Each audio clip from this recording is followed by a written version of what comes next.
महाराष्ट्र में सामना विवाद पर नाना पटोले ने कहा कि हाईकमान का फैसला सर्वोपरि है। वही गैस सिलेंडर महंगा हुआ और नियम बदले।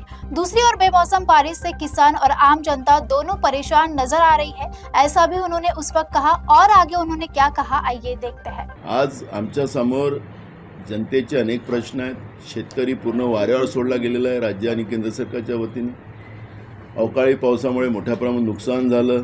मागचाही अवकाळी पाण्याचे अजूनही पैसे दिले नाही आणि त्याच्यामुळे ना शेतकऱ्यांचं धान्य घेतलं जात, त्याचे पैसे वेळेवर दिले जात नाही। रोज महाराष्ट्रामध्ये मी अधिवेशनाच्या काळात 4 शेतकऱ्यांच्या रोज आत्महत्या होत्या सांगितलं, आता त्या 6 वर गेल्या आणि त्याच्यामुळे महाराष्ट्र ज्या पद्धतीनं आज पेटते आहे, जनसामान्य लोकांना महागाईच्या याच्यामध्ये टाकलेले आहेत, ते प्रश्न आमच्यासाठी महत्त्वाचे आहेत आणि काँग्रेस ते प्रश्न घेऊन पुढे जात आहे। मला वाटतं की राज्यात अनेक प्रश्न आहेत। गॅस सिलेंडर मिळत नाही।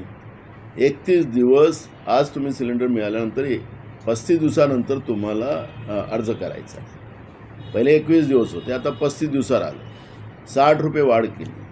बाजारामध्ये काळा बाजार मोठ्या प्रमाणात होती आहे। 4-4 हजार रुपयाला तो सिलेंडर विकला जातो आहे। जनतेची सर्रास लूट चाललेली आहे। सरकार आपल्या राजकारणामध्येच लागलेली आहे।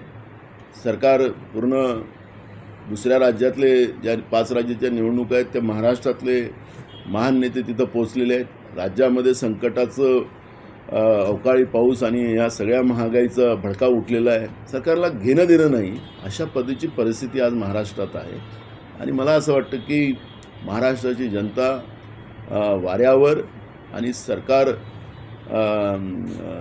सगळ्या विमान दौऱ्यामध्ये 5 राज्याच्या निवडणुकीत लागलेलं आहे असं चित्र आपण पाहतोय। मला असं वाटतं की कोणाची संकुचित भूमिका आहे काय आहे त्याच्यावरचं मी तुम्हाला सांगितलं की हायकमांडची एकदा परवानगी घेऊन या सगळ्या घटनेचा पर्दाफाश आम्ही करू। त्याच्यामुळे संकुचित कोण आहे हे सांगण्याची वेळ मला आणू नको द्या त्यांना म्हणा।